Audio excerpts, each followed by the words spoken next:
Welcome to another OU Insider Under the Visor Sooners Postgame podcast. My name is Brandon Drumm. I'm here with Parker Thune, and I'm in Atlanta, and we'll get to that here in just a minute. Parker is now back in Omaha, Nebraska, was in Ames, Iowa today, covering the game for OU Insider, where the Sooners won and they beat the Iowa State Cyclones 27 to 13, I believe, correct? 27-13. That is correct. That is was correct. The score. 27. It's just such a weird score to me. Like I keep wanting to say 27-14, but I know it's 27-13. 27-13 in a kind of an ugly ball game that shouldn't have been ugly at all. Oklahoma probably should have had another 21 at points at least up on the board if it wasn't for drop passes. But that's coulda, woulda, shouldas, and it didn't happen. But the positive note on this is that we saw life from the defense, Parker. There's life. It is unbelievable. How about that? Yeah. Defense won you a football game today. 3 turnovers. Danny Stutzman gets his first career interception. We talked about it in the pregame podcast. The biggest thing for Oklahoma coming into this game was just don't make Iowa State look better than they are and don't surrender big plays. The Sooners succeeded at both of those things. And lo and behold, after giving up 40-plus points 4 consecutive games, they show up in Ames in a rowdy road environment and hold the opposing offense to 13. And the one touchdown that Iowa State did manage came on a total coverage bust on 4th and 12. So even you look at that touchdown, yeah, it was a bad play, but you take that one play out of the equation, and if anybody's there to bring Jalen Knoll down prior to the line to gain, if anybody's even in position to do that, then you hold them to single digits. So all told, you are very pleased with the defensive effort from Oklahoma today if you're a Sooner fan. And you saw a lot of really encouraging trends. One being some increased pressure on the quarterback. Another being the turnovers, obviously. And you said it was ugly, Brandon. I don't know if I would call it ugly. I don't even know if I would say that. I think this was just an old school, stripped down, slow moving type of a football game. It was the type of deal where I think a lot of OU fans these days have kind of become spoiled. Well, and I don't know if spoiled is the right word, but they've just become acclimated to winning a certain way. And the way Oklahoma won today is not the way that they're accustomed to seeing Oklahoma win. It didn't look pretty. It doesn't look pretty. Oklahoma always looks pretty when they win. Yeah, and it was all around. It was a good football game for Oklahoma. There wasn't a ton left on the table in my mind that you felt like you had to have. Again, you look at some plays, very first play of the game, for instance, we talked about it before we hit record, Brandon. Marvin Mims is gone. He is going the distance if he doesn't just straight up drop that pass down the sideline from Dillon Gabriel. I mean, that is a surefire touchdown. He's running away from everybody. He's housing that thing. But didn't happen. And again, it didn't really feel like there were any plays in this football game that really truly cost Oklahoma, where you started to feel uneasy about the game being in control, in Oklahoma's control, rather. So, again, it was a different style of victory than Sooner fans are accustomed to, but all told, I think you can make a compelling case that this was Oklahoma's best overall football game of the 2022 campaign. And Dillon Gabriel said it after the game. Brent Venables said it after the game. It's something to build off because as you head in the month of November, you got to face a Baylor team that's had its ups and downs. You got to face a West Virginia team that's had its ups and downs. Oklahoma State looked like the most formidable opponent the rest of the way for Oklahoma, and then they showed up to Manhattan today and got the doors blown off by Kansas State. You go to Lubbock last week of the season. All of those 4 games in the month of November are very winnable. Now, they're also losable. I just want to get that clear. Those are 4 good football teams, 4 football teams with talent. But there's a very feasible path for Oklahoma to win out the rest of the way in Big 12 play if they play the way that they played today. And I thought Brent Venables said it well both before and after this football game, because he told us on Tuesday, look, we're not going to have to play perfect. But if we play well, we will win. And he said after the game, I told y'all, if we play well, we'll win. And it was not perfect today. Yep. But we played well, and we won a football game. And that's the recipe.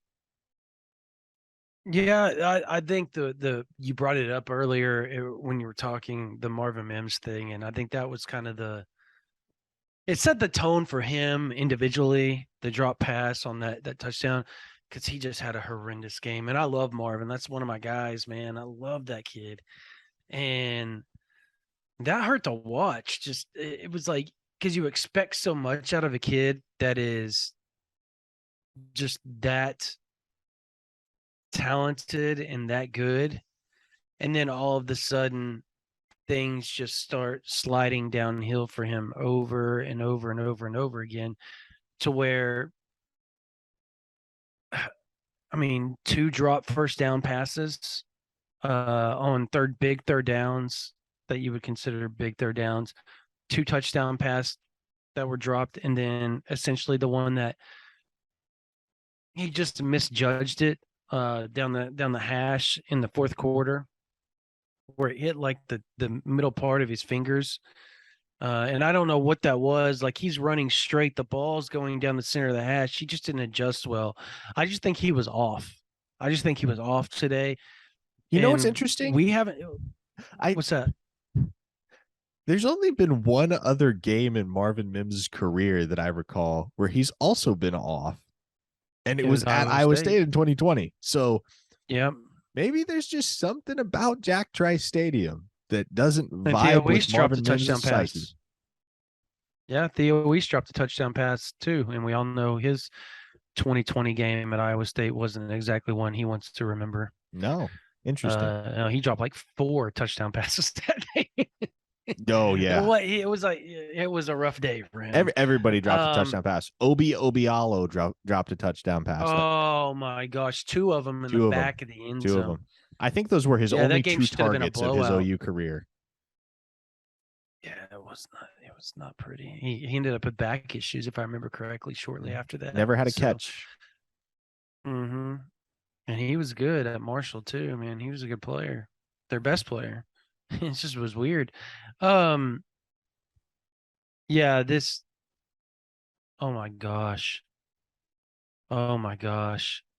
bro. I know this is weird, but so Texas A&M had the kicker to do an onside kick, and they set it up for an onside, and he kicks it deep. He's getting ripped as he walks out, like a minute and 25 seconds left, and he kicks it out of the back of the end zone. Only in College Station, folks. Only in College Station. No joke. Anyways, so yeah, so I thought outside of Marvin Mims' up and down game, outside of the receiving core just kind of being, I thought, you want to know who I thought had a good game and was really good for Oklahoma today? Jalil Farouk. That guy, he is going to be a star. Yeah. Well, and I'm pretty sure we talked about it at maybe it was on the live stream, maybe it was on the pregame podcast, but Jalil Farouk is in line to be wide receiver 1 on this team whenever Marvin Mims' time has come and passed. And I think you saw today what he's capable of when he has the ball in his hands, and he's so versatile, and we've known this about him, right? You think back to his high school recruitment. He had P5 offers as a wide receiver. He had P5 offers as a running back. Brent Venables was recruiting him to Clemson as a cornerback or as a safety, I guess. So that's the type of athletic profile that he has always carried with him. And you see that manifest itself in his usage at Oklahoma to this point, right? He's one of Oklahoma's key cogs in the return game. They get the ball in his hands on jet sweeps or in the Wildcat package a couple times today. So they will find ways to create carries for him. And he gets the ball thrown his way a decent amount. Probably not nearly as much as he'll get it thrown his way next year. But No, I not at think all. I think your ideal Oklahoma offense is one that's doing just that. It's forcing the ball to Jalil Farouk. And I say forcing, and I don't mean that to carry a bad connotation. What I mean is you are intentionally creating opportunities to specifically put the ball into his hands and see what he can do. Because, I mean, right now there are 3 guys in this offense. Well, no, I take that back. 4 guys. 4 guys in this offense that you know for certain when the ball is in their hands, something good's going to happen. Eric Ray, certainly. Braden Willis, certainly. And then Marvin Mims and Jalil Farouk. And again, Marvin Mims had an off day today. It happens. Apparently, it happens to him in Ames. For Farouk, what was refreshing was that amidst Mims' struggles, you have a guy on the opposite side of the field that picks up the slack. And Yeah. So right now, sorry, I can't hear you very well right now, so I'm not gonna lie to you. Like can you hear me? Yes, I can hear you just fine. Okay, I can't hear you at all. Hold on. Okay. Okay. Go ahead. We got that fixed. So yeah, I just say I think it's refreshing. It's a refreshing dynamic in this Oklahoma offense when you have one guy on one side of the field and Marvin Mims, who's typically your meal ticket, your bread and butter in the passing game, and he has an off day. But in the midst of his off day, you have Jalil Farouk step up and have one of the best games that he's had as a Sooner to this point. And it speaks all the more to the diversity of weapons right now in this Oklahoma attack. And you're seeing guys week after week. It feels like somebody new is continually stepping up. And Mims has probably been the steady hand on the tiller in that capacity, but we've seen a couple of huge performances from Braden Willis. We've seen big days from Theo Weiss. Obviously, today it was Farouk. We've had big plays from guys like Gavin Freeman as well. So I think today was, as you look over the box score today, there is no individual standout performer, right? There's nobody that had the type of day that we're just oohing and eyeing and drooling over, right? But again, that's not a terrible thing. That's not a sign of a flawed football team. I think it's something that people are going to have to get used to, because Oklahoma may win games in this fashion down the stretch where nothing really jumps off the page. And when you look over the box score and you pour over the statistics, nothing really catches your eye. But you know what? The game isn't played on paper, Brandon. And anybody who watched that game today could safely conclude that several things were true. One, Oklahoma's defense played as well all around as they have all year. They were not perfect. They left some plays on the table.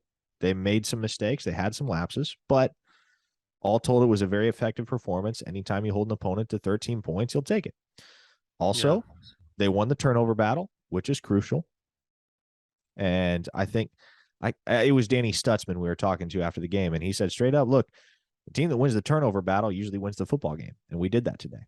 And then offensively, you know what? Sometimes just good is good enough. And if you're playing well on both sides of the ball, which is and will continue to be the goal for Venables in this football team, just good should usually be good enough. Mm-hmm. The last thing that stands out for those that watch the game and aren't just looking at the box score is special teams matters. And seems like we spent the last couple of years continually complaining about how there seemed to be no sense of urgency or intentionality with the coaching of special teams in this Oklahoma program. Obviously, that changed dramatically when Venables got to town and brought in Jay Nunez from Eastern Michigan. And special teams loomed large today. Obviously, the play that stands out was the fake field goal, the shuffle pass from Michael Turk to Zach Schmidt for the 2-yard touchdown. But Turk had himself a day in the punting game. And I know there are always going to be those fans that are like, well, he punted way too many times. There are those fans that believe punters should never be utilized if Oklahoma is playing the type of football that they should be playing. But you know what? Football is a game that, it takes both sides to win. It takes all three sides to win, typically. And so, you know what? There are going to be days where your offense scuffles a little bit from time to time, and they're not able to finish drives every single time that they get on the football field. And when that happens, it's really nice to have a guy like Turk that you can count on to get out there and wang a punt 60 yards downfield and have it down inside the 5-yard line, as he did in a very pivotal moment late in the game. So all three facets worked in collaboration and in concert today to get Oklahoma this win. And no particular facet of the game was perfect by any means. But by virtue of that collaboration, by virtue of that concert, you had a winning recipe today. Yeah, they play complimentary football, and that's one thing. Like on OU Insider VIP board, you got a lot of fans. Not a lot. There's a handful of fans that anytime Oklahoma doesn't look like they're going to throw up 700 yards of offense or 500 or 600 yards of offense, it's like fire Jeff Levy. Oh my gosh, he's awful. Oh, this is what happened at Ole Miss. I watched Ole Miss today. Excuse me, throw for 140 yards. Jackson Dart threw for 140 yards. Like, that's not what he normally does. He's usually up in, just like Dylan Gabriel, around the 270, 330 range, between there. It's like give or take. And it's like if they're not perfect and they're not running perfect offense, something has to be wrong. And that goes back to what you talked about earlier, where it's like, if they're not winning a particular way, if they're not winning a shootout, it's not good football. Well, folks, like, good football is just winning, period. Like, Iowa State mucks up a game. That is what they do. They are going to make it physical. They're going to make it slow. They are going to make it just a grind out type of game where you're going to have to gain yards in chunks instead of mass yards. And when I say yards of chunks, I'm talking like 7-8 yard chunks at a time. It's not going to be 20 yards here, 7 yards here, 30 yards here, 10 yards here. That's not how Oklahoma's going to win it. That's not how they were going to play offense. It just wasn't. Like, that is excuse me. That is how Iowa State wants you to play, and that's why they have a top 10 defense. Like, Heacock's been doing this for how long now? He did this to Baker Mayfield. He did this to Kyler Murray. He did this. He didn't do it to Jalen Hurts. Jalen Hurts actually scored 40-plus points on him. But he did it to Spencer Rattler, too. He did it against Caleb Williams last year. Like, this isn't anything new. This is not new how these games get played against Iowa State. They're the same every year outside of one or two.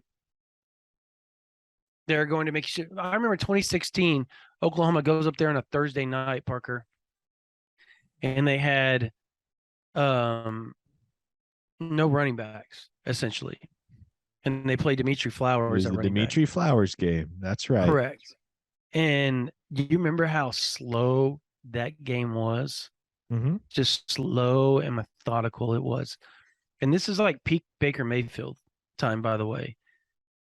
So you gotta get in your heads when you play certain teams, the K-States of the world, the Iowa States of the world.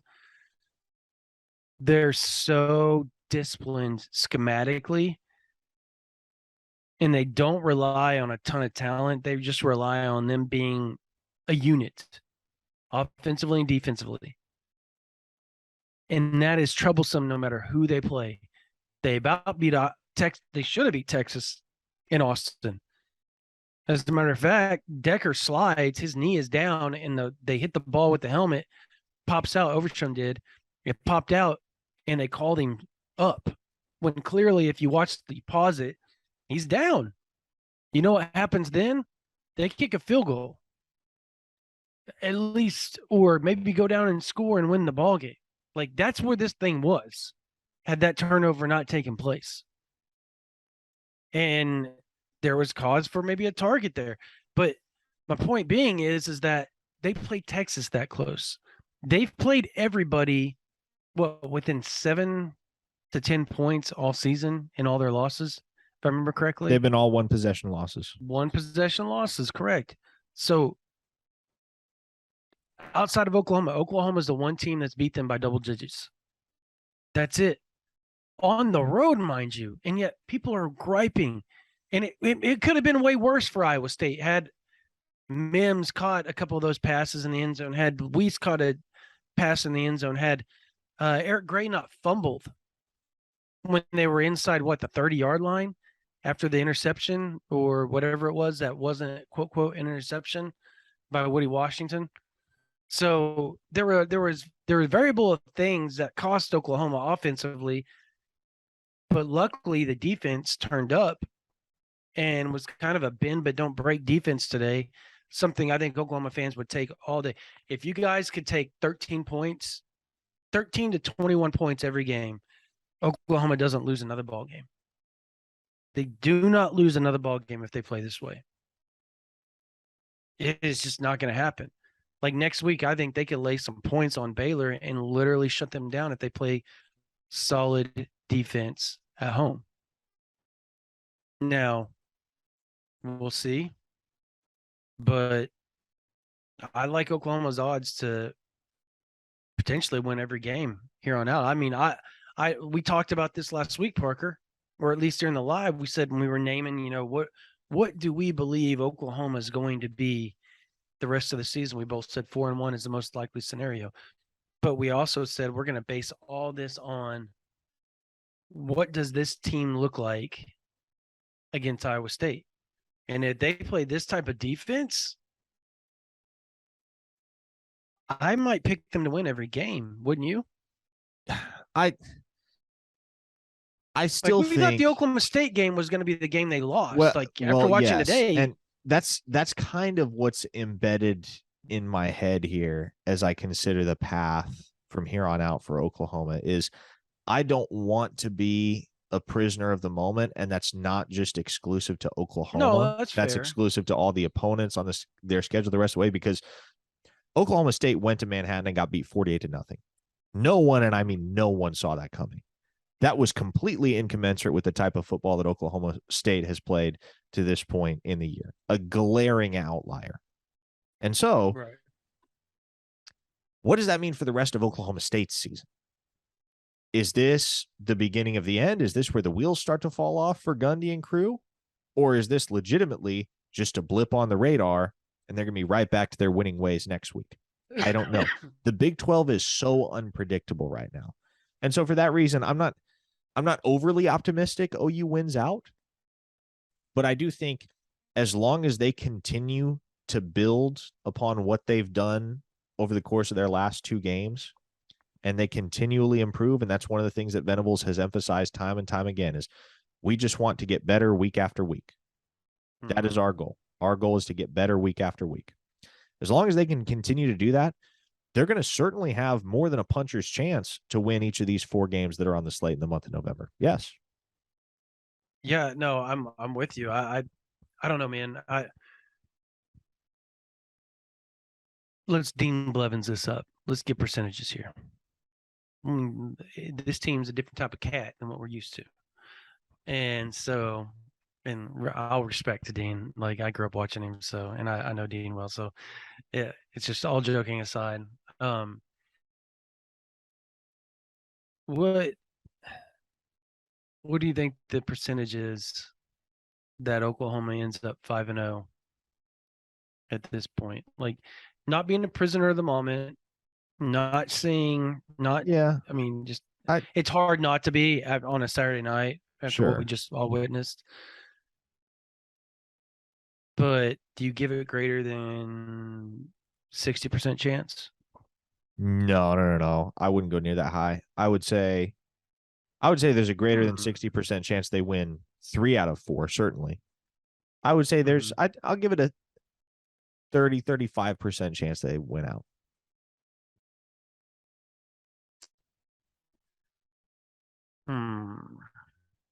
You said See, 35. here's what's interesting though.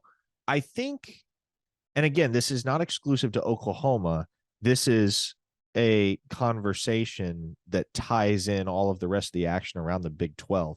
I think the last couple weeks in this conference has really reframed perspective in a lot of ways, because I think not this isn't exclusive to Oklahoma fans either.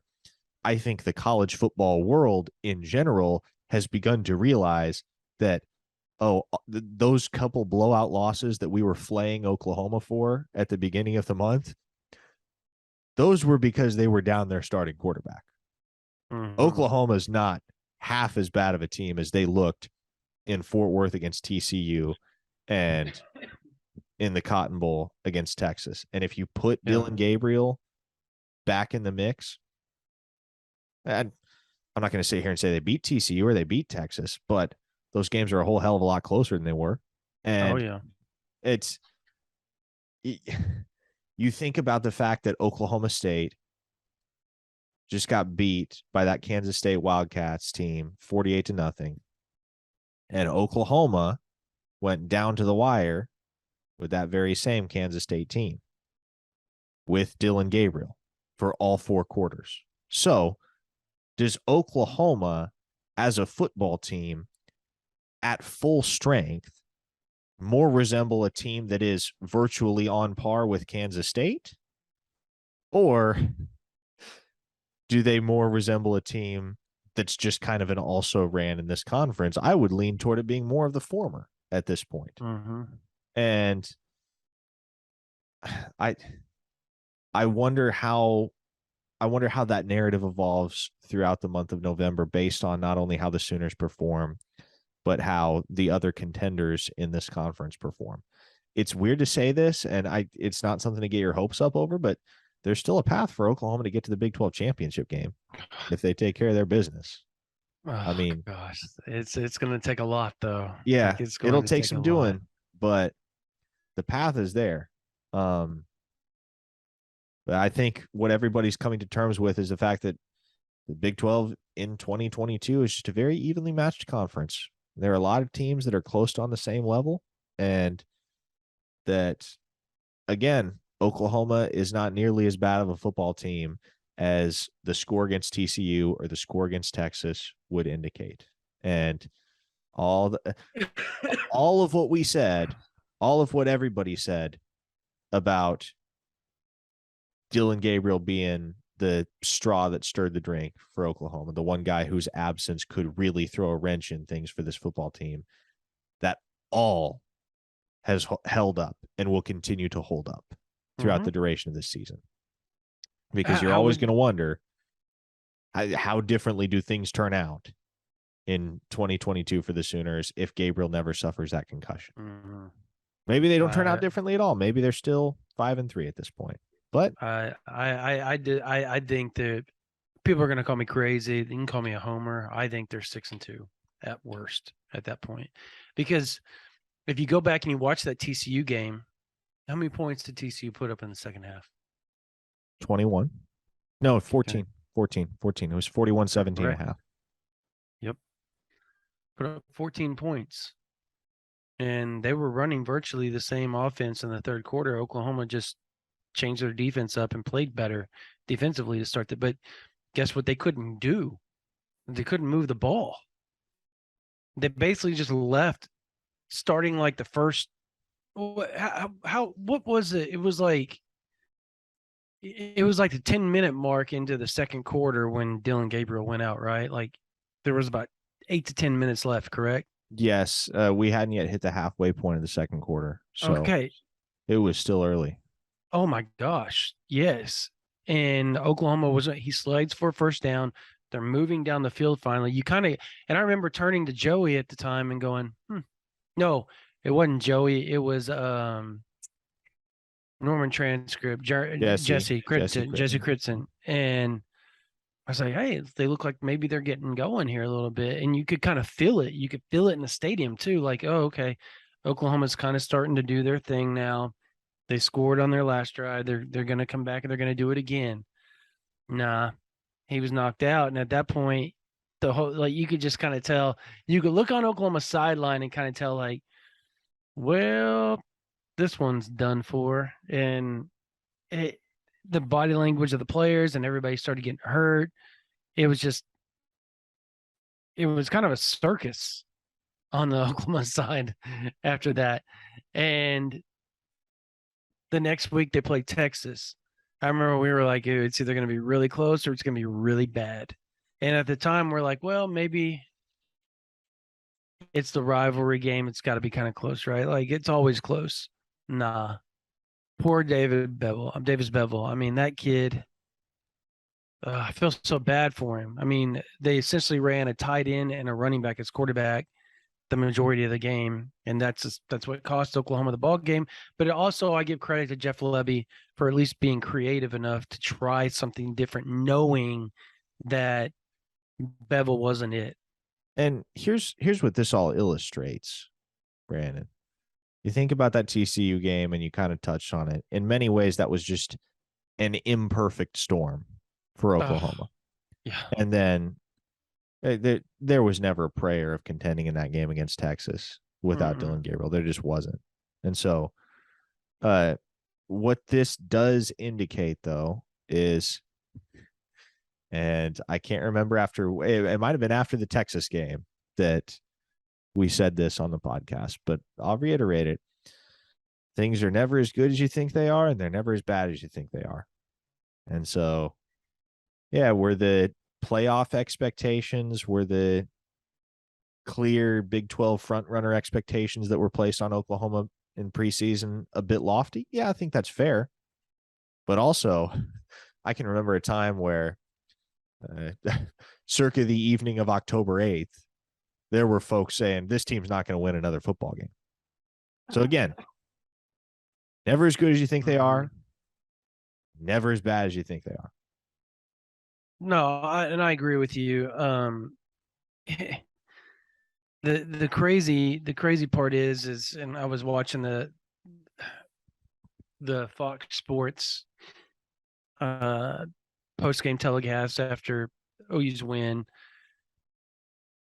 and something stuck out to me with what they talked about. They said the demise of Oklahoma football was greatly exaggerated, wasn't it? And Emmanuel Acho, mad respect for Texas Longhorn, came out and he goes, yeah, we were all sitting here talking about how bad they were after Texas, myself included. And I was like, without with Dillon Gabriel, that game is completely different against Texas. And he says it on national television. So now everybody's starting to take notice of that after the last 2 weeks. They're like, oh my gosh, this Oklahoma team actually might be somewhat decent. They could be pretty good because they've got, at the time, a top 20 win against Kansas. And then you go on the road to Iowa State, where teams are notorious for just choking away, and Iowa State coming up with the upset there, no matter what time of day that kick is, especially Thursday nights. Like that's notorious. Iowa State's notorious for ruining people's seasons on that. But even 11 a.m. kickoffs on Saturdays, Ames is just one of those places where it is hard to get out of Jack Trice Stadium without an L. It just is. Even at 3-4, Iowa State, now 3-5 after the Oklahoma game, he still walked away going, that's a pretty good Iowa State team. Like they're not that bad. And Matt Campbell keeps talking about rebuild number 3, rebuild number 3, rebuild number 3. This is rebuild number 3. Well, back in the day, a rebuild at Iowa State meant that you weren't going to a bowl game. And this team still has a chance to go bowling if they finish out, if they can win 3 of their next 5 games. Excuse me, 3 of their next 5, right? 3 of the next 4 games, 3 of their next 4 games. It just, and that's not, look, we all watch Iowa State today, and I think you and I both can sit there and go, yeah, that's pretty plausible. We think they can do that. Like, they're not that bad. Now, I don't know, and that's to me just off the top of my head, I don't know their schedule. off the top of my head. That would be something you would have to pull up or look up who they have left, Parker. Do you know? Offhand, I State or could not don't? tell you. I could not Yeah, tell you. I guess I can look it up for us real quick. But they have they got West Virginia at home, then they go to Oklahoma State, then they get Iowa State at home, then they go to TCU. So 5-7 is most likely. Wait, hold on. No, it's not. It's not very good. What was that third game? 2 of their last 4 games are not very winnable games. I guess after today you could say Oklahoma State's winnable. So, but they're going to Stillwater. So they get West Virginia at home on November 5th. They get Oklahoma State on the road on November 12th. They get Texas Tech at home on November 19th. And then they get TCU in Fort Worth on November 26th. Okay. So 5-7 is most likely. Yeah, it is. There's a path. But 5-7, if a bowl decides to offer you an invite, you can accept it now. Yeah, but you have to win 5 games. I know that's like this is such a everybody gets a trophy mentality in college football now, and it's disgusting. I'm pretty sure that's how Nebraska made their most recent bowl game in 2016, if I recall correctly. Yeah, it was as a 5-7 team. It's disgusting. Like I'm one of those dads that won't let my kids play in a league if it's everybody gets a trophy league. I'm that guy because we didn't grow up doing that. Like you lost, and that was it. Like you won or you lost. There was first, second, or third, and they got trophies. Everybody, you could get like a 4th place trophy if your coach wanted to buy it for you. But I never played on a team where a 4th place trophy was given out. So it's just a different era, right? But and I know I'm not alone on that. So, but it's just, I just think it's pathetic that a 5-7 team can go bowling. Like if Oklahoma accepts a bowl at 5-7, I will look at that athletic department so differently than what I do now because I expect them to be winners. Right? Like, am I wrong on that? I mean, I don't know. It's not something I've ever put a ton of thought into. So I know, but like, it's plausible now. Like, I know Oklahoma's going to win more than 5 games because they're already at 5. But still, I mean, like, I don't know. Even 6-6. I mean, do you accept a bowl game at 6-6 if you're Oklahoma? Yes. Well, yes. Do you? Why wouldn't you? I don't know, man. It's money. I get it, man, but I don't know. I guess the only reason why I say I agree with you, I guess the only reason why I do kind of agree with you is to get the young guys extra practices. Yeah, it's money and it's more football. Yeah, absolutely, you do it. I don't know. I just always have thought 5-5 was or 5-7 was just such weak sauce to go to a bowl game, but it's the world we live in. So, and you said Nebraska did that, dude. That shows you how far that program's fallen. Dude, how did they do today? I didn't even look. Oh, they got shellacked. It was 26-9 was the final against Illinois. But Illinois was really good. They got one of the best defenses in the country. Illinois might win double-digit games here in the year of our Lord 2022. Mm-hmm. Weird. So, if you're going to name the player of the game defensively, I know who I'm going to say. Who are you going to say? Ooh, you already know, huh? Mm-hmm. I don't, there are a whole bunch of candidates. Nah, this dude was everywhere. I mean, he may not. I know who you're talking about. Yes, he was everywhere. This dude may not get, statistically, he's not like big on fumbles or interceptions or anything like that. Yeah. But he did have 1.5 tackles for losses, and he led the team in tackles by a long shot. Yeah. Yeah, he did. It's a career high in tackles for him. Well, I won't steal your thunder on that one. I'll give it to Woody Washington. God, he was really good too, wasn't he? Man, hey, people forget how good of a cover corner Woody Washington is. And that play he made to secure an interception on Iowa State's opening drive, just such a phenomenal display of technique. Mm-hmm. And What makes Woody Washington so good, man, is when he's on his game, when he's sharp, he is a real tough guy to sneak a football past if you're a quarterback. And you saw that. You saw that Mhm. earlier today. It was not just the interception either. It wasn't as if that was the only play Woody Washington made all day. He was a consistent presence and consistently having success defending the pass. Hunter Decker's threw the ball, as you mentioned, Brandon, almost 60 times in this football game. The ball was in the air a lot. And Washington's just one of those guys, man, where he's not going to get burned. He's not in general. And if he does surrender a catch, he's right there to make the tackle. Yeah. And he's typically a pretty dang sure tackler. So I think with the exception of Billy Bowman, he's probably the most valuable member of Oklahoma's secondary. And I don't even know if that's a question at this point. I think there's a significant gap between those two, Woody and Billy Bowman, and the rest of the group. Like those are your meal tickets in the back end of the defensive backfield. And so hats off to Woody for his performance today. It's been quite a while since he got an interception. I think it's dating back to Bedlam last year when he had two of them off Spencer Sanders. But yeah, big day for him. Big day as far as turnovers are concerned in general for Oklahoma. And that's a really, really good sign because forcing turnovers was not something that this team had made a habit of over the first few games of Big 12 play. No, and hey, speaking of Woody Washington, there was a player that came in for him, true freshman, mind you, for like 2 or 3 plays and Hello. played And so good. they were a couple while pretty he good was in there. plays. Gentry Williams, stand up, man. Goodness gracious. So honestly, on that wheel route, he stayed with his dude the whole time, played it perfectly. He really Got did away play with it a little bit of well.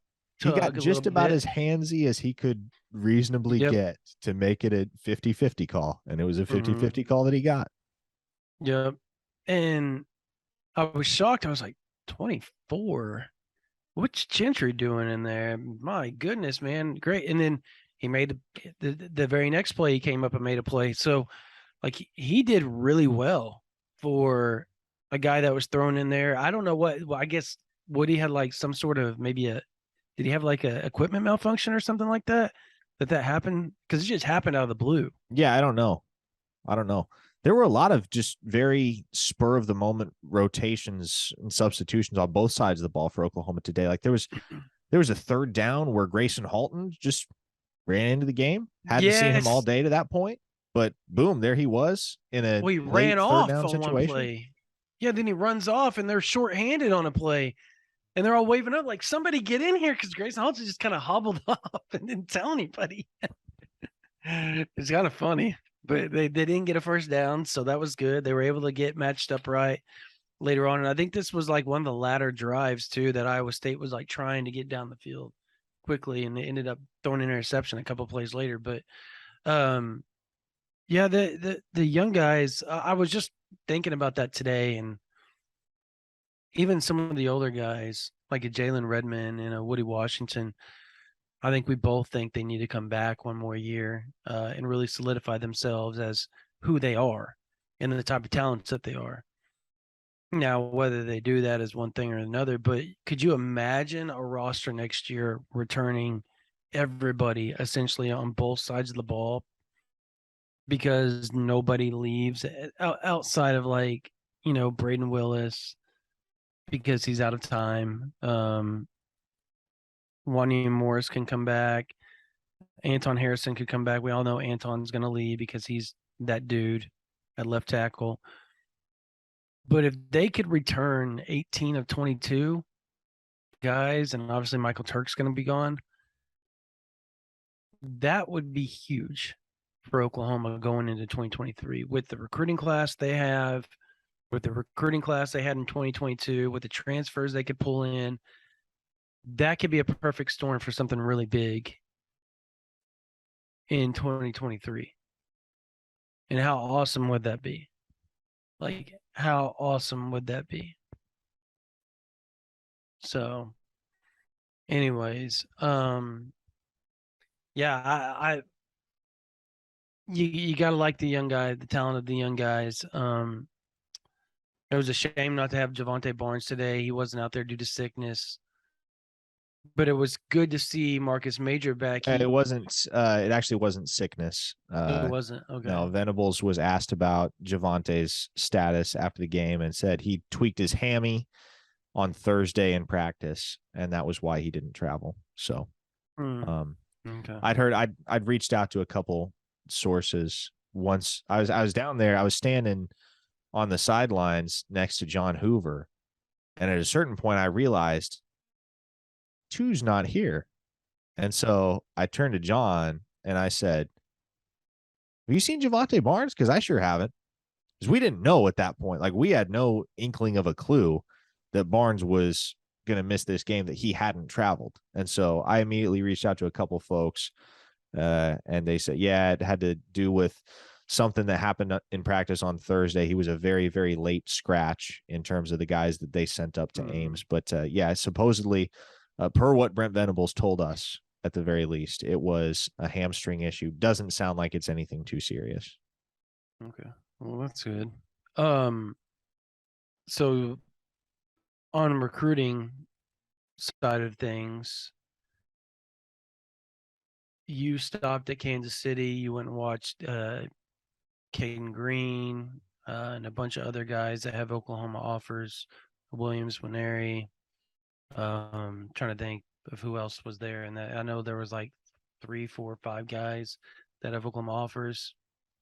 And I am in Atlanta still because we had to do the podcast and stuff like that, and I didn't want to be stuck in the air or stranded at a airport or whatever. So I'm leaving tomorrow to go back home. So what did you gain from what intel did you gain on your trip to Kansas City? And then I'll follow it up with my intel with 4-star 2023 defensive lineman Caden McDonald, who's going to announce his decision on Monday. Yeah, well, I'll say this. Let's actually rewind to Thursday night because I had the Oh chance to yeah, go yeah, see that's right. McKinney and Yep. Geyer. Jackson Arnold is a superstar in the making. Peyton Bowen is a superstar in the making. That's not news to anybody. That's a VIP member at OUinsider.com. Not news to anybody that's seen either of those two in person or even on TV. But Oklahoma's in a really, really nice spot with 4-star safety Xavier Filsaime out of McKinney. And that's a guy that's one of the fastest prospects in the entire DFW area. I believe he ran something like a 10.4 in the 100 meters as a sophomore. So we're talking elite speed, good size. He's well built, versatile. And that's a guy that Brandon Hall and Oklahoma have really made some noise for. And I would go as far as to say if they don't outright lead his recruitment right now, they are sure right there in the top tier. And so that is certainly one to watch in the 2024 class. And we're starting to get to about that point in time where you're really starting to shift the bulk of the focus from 2023 to 2024 because it's starting to become very clear who the last few targets in 2023 are. And outside of whatever updates follow on those guys, it's you're about at that point in the calendar where you're going to start to see 2024 commitments starting to drop, and we're kind of all waiting on who's going to be first through the wall for Oklahoma in 2024. And that's a conversation that kind of evolves week to week, month to month. But it does seem like Xavier Filsaime is one of those guys that Oklahoma is going to be very much in play for. And it's interesting because when you look at that geographical area on the northeast side of DFW, there are a lot of dudes from that little 20, 30-mile radius that are very heavily favoring Oklahoma in the 2024 class. So OU could be poised to raid that side of DFW, which would be quite the statement for 2024 and beyond. If they were able to clean house with guys like Nigel Smith, Mike Hawkins, Peyton Pierce, Filsaime, Eli Bowen, and others. Friday night, yes, was up in Missouri, watching Lee Summit North. Caden Green, at a certain point, I've been up to see him a lot.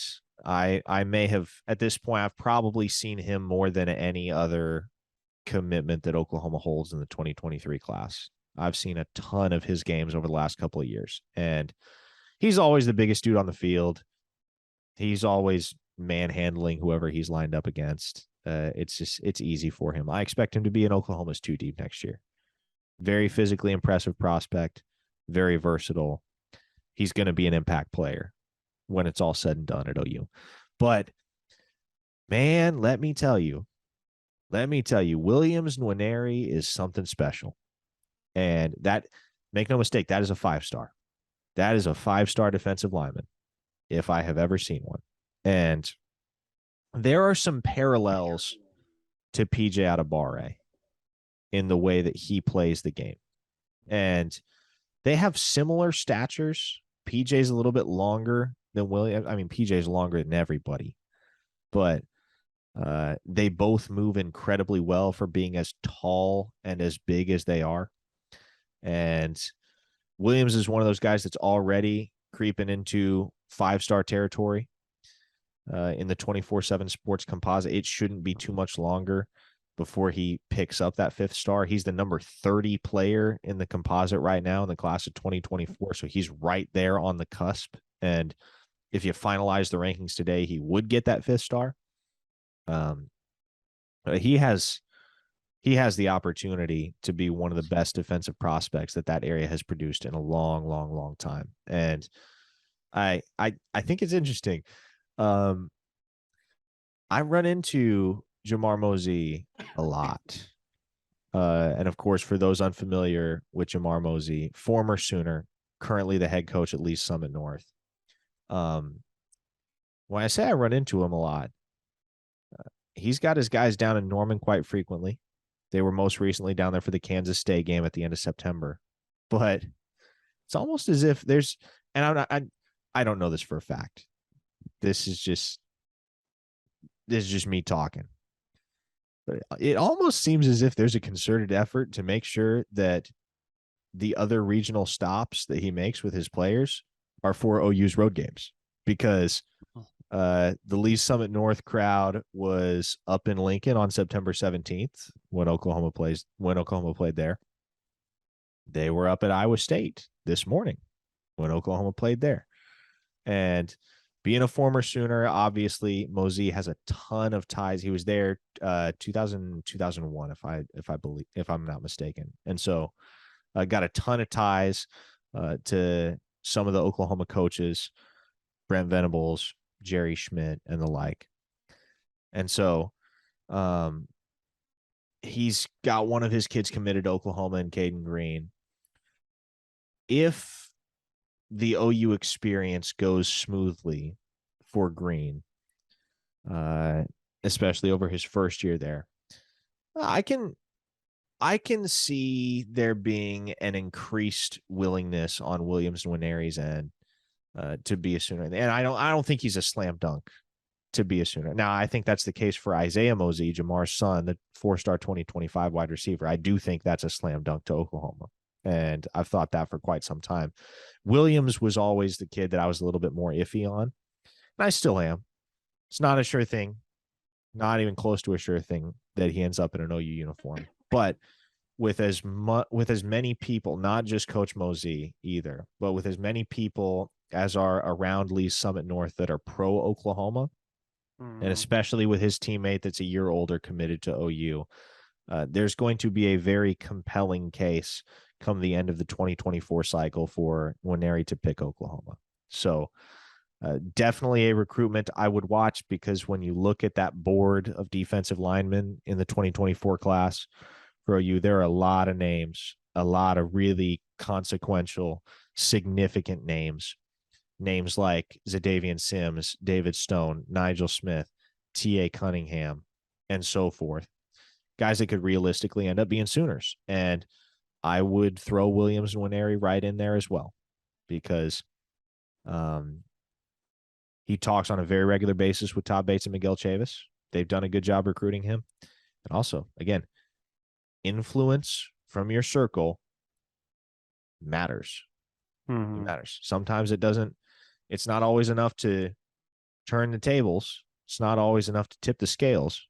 But a year down the road, Caden Green's loving his time at the University of Oklahoma and he's playing and he's already cracked the two deep and things are going well for him. Again, that's going to speak to Williams Nwaneri as a teammate of Caden's, and he's going to be able to not only look at what Bates and Chavis are pitching to him, but somebody that he went to war with on the sidelines and on the gridiron for 2 years. He's going to be able to look at a guy like that and say, you know what? I can take the same path that he took from Lee Summit North to Norman and have a ton of success because I believe in what they're building and I believe in this coaching staff and their vision. So I'll be curious to see where that one starts to trend because I do think we're getting to the point in his recruitment where he's going to start to narrow things down. I would expect that after this season is over, he's going to really start getting intentional about which schools he's going to prioritize over the course of the spring and summer to follow. So with that being said, and 2 p.m. kickoff in Norman this weekend, do you think they'll be in Norman this weekend? No, they will not be in Norman this weekend. I was talking to Coach They'll be at Bedlam? No, well, okay, so Caden I know is coming to Bedlam. I know he's going to be there. I don't know if the rest will be there yet. So a lot depends on their schedule the rest of the way because they're going to be a contender for the state title in the state of Missouri, and the playoff schedule has the potential to run as deep as Thanksgiving weekend for them. So they could still be playing ball all throughout the month of November on Friday nights. That, in addition to the fact that I believe they're planning on being at Missouri for the Tigers' next home game. So that's on the schedule. That's something that they try to do every single year. It's always a point that Coach Mo makes to give some love to the school that's right down the road. So that's a trip that'll be happening in November. And I think from the conversation I was having with him, that's all they have on the schedule for sure right now. There are other things that could become possibilities or could become considerations. But right now, Missouri is the only trip that those guys have booked for the month of November. So what about as far as, is there any other names in that region that you think Oklahoma has a chance for in 24, 25 that people need to pay attention to? Well, I tell you what, new offer tonight, and I've talked to a couple folks. It's one worth paying attention to. Talking about Allen. I'm talking about Jordan Allen, Kansas State commit from Olathe North. And this is, from the conversations that I've had with people who would know, this is an offer for the tight end position. And Levy's the one that put it out. Yeah. And that's a curveball because we all kind of thought with the whole Malachi Coleman situation and how that unfolded that OU was just going to take one tight end. But I'll be the maybe first. The Caleb Spencer thing opened up another spot, but see, that just, to me, that seems well. And here's the thing though. No, it does. That does make a lot of sense, Brandon. And I'm glad you bring that up because the common denominator between Jordan Allen and Cade McIntyre is that both of those guys have a legit Power 5 future on either side of the ball. So those are two players that you can bring to campus as athletes. You can tell Cade McIntyre, you know what? If you don't want to play tight end, if you get here and you feel like you want to give linebacker a shot, we can make that happen. But you can bring those guys in as athletes, and you don't have to have intentions right off the bat of making them tight ends or linebackers. You can just kind of see how they progress, see where they mesh, see where they gel once you get them on the field in spring practice. And so, again, Jordan Allen right now is committed to Kansas State. OU stands a very good chance of flipping him from what I know early in the process here. And if that does end up happening, uh, it really is enthralling to think about, Brandon, because there are so many different ways that Oklahoma could choose to close out this class. Because you lost Caleb Spencer with his flip to Miami. So you have another linebacker spot that you're actively recruiting for. But then again, you can take McIntyre and or Allen and flip either of them to the defensive side. And then whatever personnel shortcomings you have at tight end can be addressed in the portal. And as we've said, I expect Oklahoma to get a tight end in the portal this offseason. I think that is something that 100% is going to happen. Yep. But I think what this offer tonight speaks to is the reality that there may not be any better example of this than Eric McCarty, even though we do kind of know at this point he's going to be a safety when he shows up. But when Oklahoma offered Eric McCarty initially, they didn't know where they wanted him. They just knew they wanted him. Mm-hmm. They were just recruiting a guy that could play football and play it well. And that's what you have on your hands in a guy like Jordan Allen. So whether he plays offense or defense, whether or not he factors into the class at Oklahoma in the end, whether or not Oklahoma's plans at either tight end or linebacker evolve over the next 6-7 weeks, depending on the outcome of the Allen recruitment, that is certainly one to watch. Certainly one to watch. Yeah, and here's the crazy part about it is there's two guys that are very athletic, very rangy, long guys that just so happen to be teammates of one 5-star defensive lineman, DJ Hicks. Oh, you went there. Here we go. Oh, yeah, I did. Here we go. And you have that position open. Like, to me, you go after Damon Sanford, who's committed to A&M, or you go after an Alex Kilgore, who's committed to SMU, or you go after both. You get a 3 for literally one deal. And you can't, at that point, after losing Caleb Spencer, you go up to the Lewis Carters of the world, the Phil Pachottis of the world, even the Cade McIntyres of the world, and say, look, I know you guys maybe see yourselves as linebackers potentially. Lewis, you could probably be a really good cheetah for us. Eric McCarty, you could probably be a really good cheetah for us. Akana, you could be a really good cheetah for us. But these guys right here, they're just linebackers. Like, you guys are multifaceted guys. These are linebackers. And they're also bringing with them the dude. And so, and you don't offer them because of that. Like, I think that needs to be made clear. You offer them on the grounds you think they're really good. And I've talked to people in Oklahoma is very high on Damon Sanford, and they're very high on Alex Kilgore. It's just a matter of numbers always kind of got in the way and afraid to push away the Lewis Carters of the world that Oklahoma believes Lewis Carter and Pachotti are going to be stars at Oklahoma. And when you have that, you don't want to push a sure thing away, right?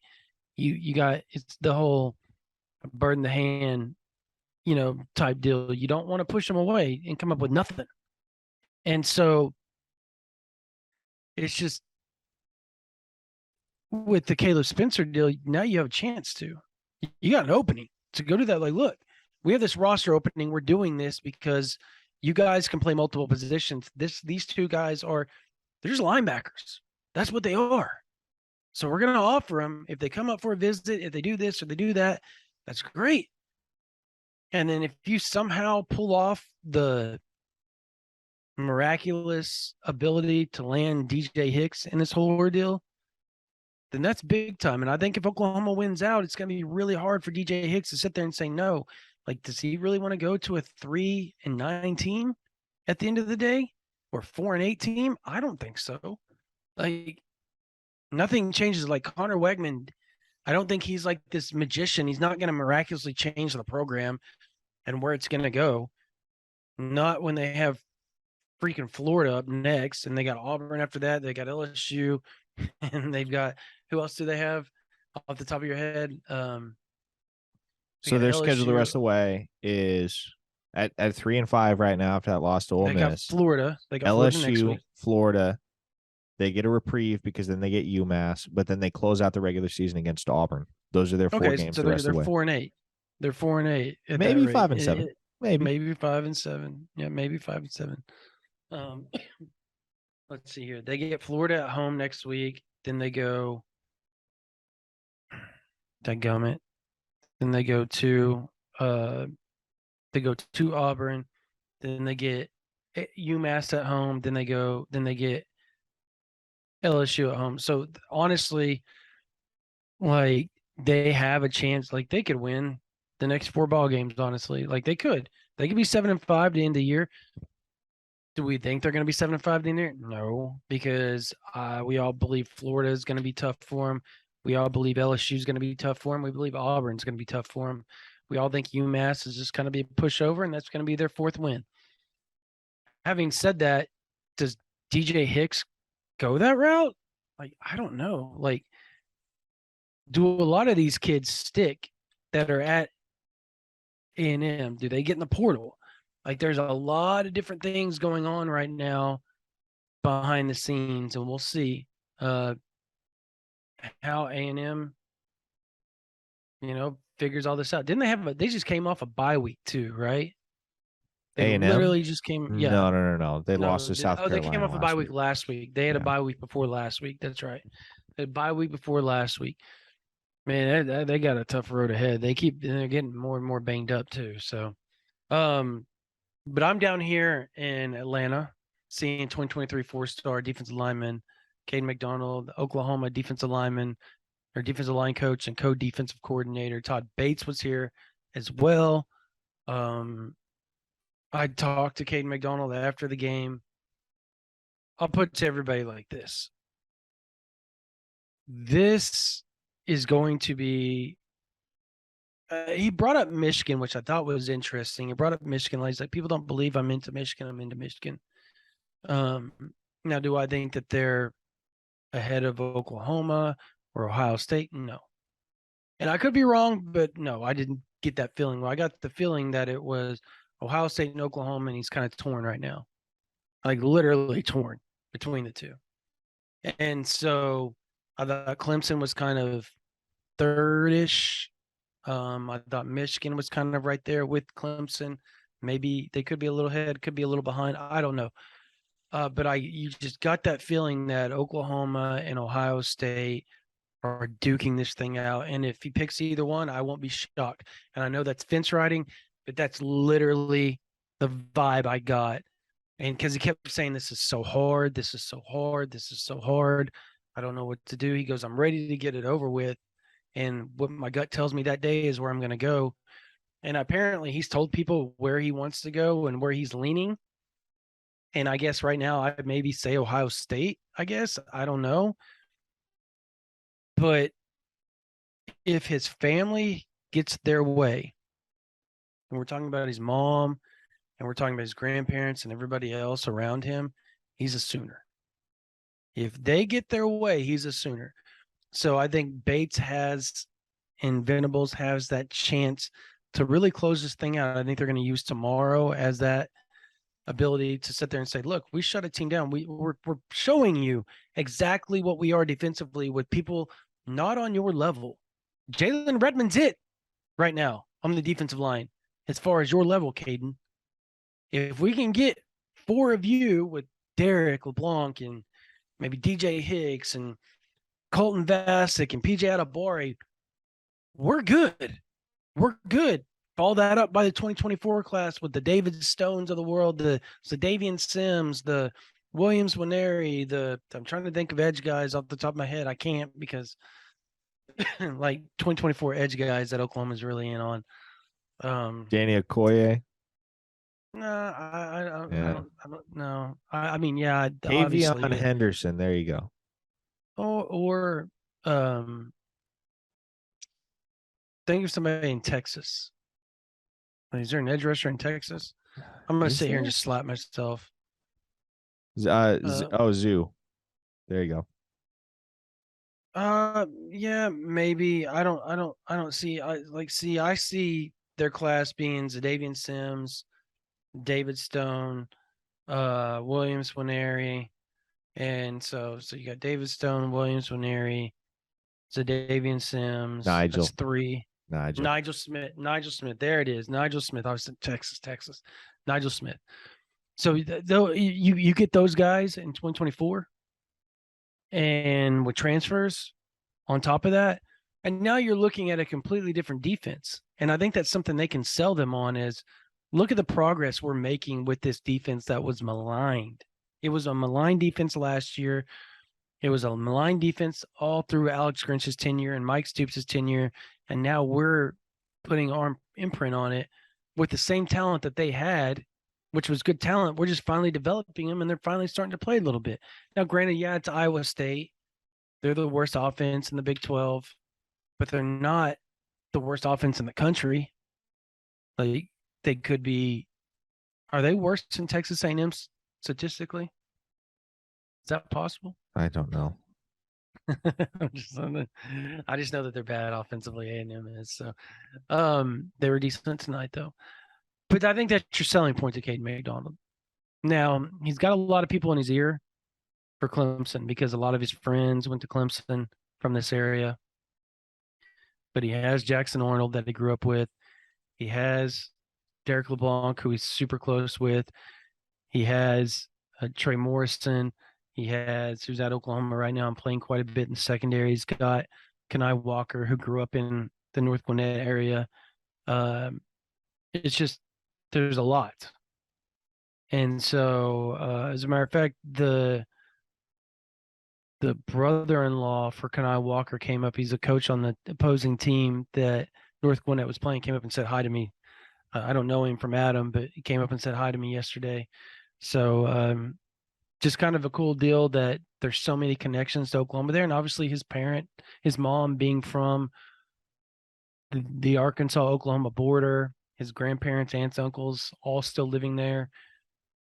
Ted Roof, Brent Venables, and several other people being very close to the North Gwinnett area. And then they have a assistant coach who was a GA at Clemson with all of them on the defensive side of the ball that's on the North Gwinnett staff. So there's a lot of connections to Oklahoma here that could help Oklahoma. But right now, like, it's hard to say either way.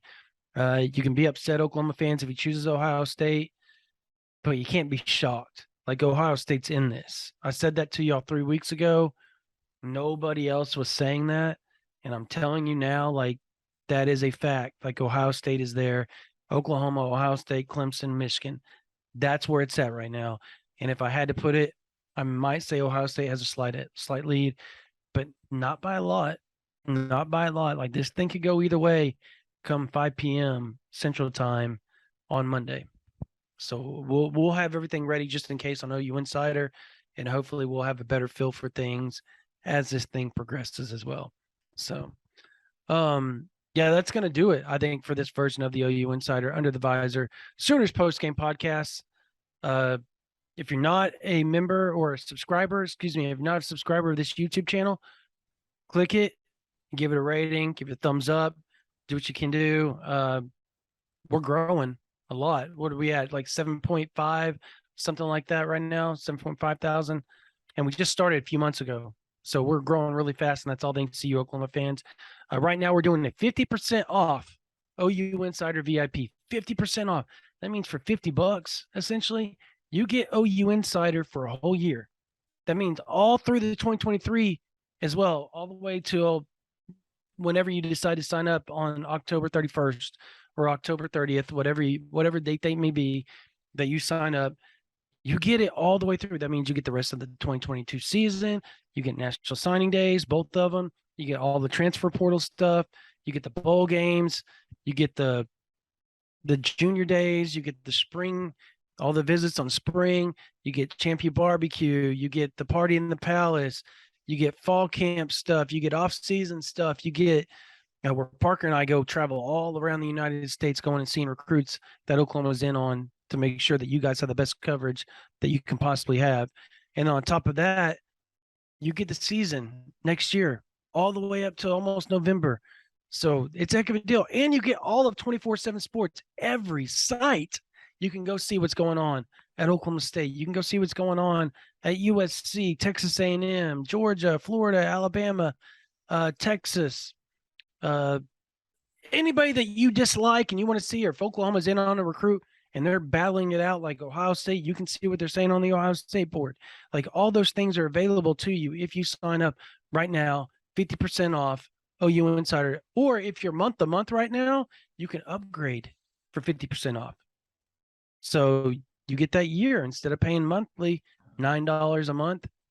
You can go ahead and just pay $50 and have it done and have OU Insider for the rest of 2022 and almost all of 2023. Or if you don't want to do that and you just want to give us a try, you can do $1 for the first month, $9.95 afterwards. We love to have you. We're growing super fast. We're one of the top. We are the top fastest growing 24/7 site in all of 24/7. We take very much pride in that. And that's all thanks to you, Oklahoma Sooners fans. You guys have done that for us. And we take pride, and we're super blessed to be able to do that for you all. All right. Well, that's going to do it for Parker Thune. My name is Brandon Drumm. Oklahoma won 27-13 in Ames, Iowa. They have Baylor at 2 p.m. next Saturday, November 5th. We will see you guys for the second to last home game. And we'll see you guys also on the YouTube Live later on this week and the pregame podcast as well. You guys have a blessed day.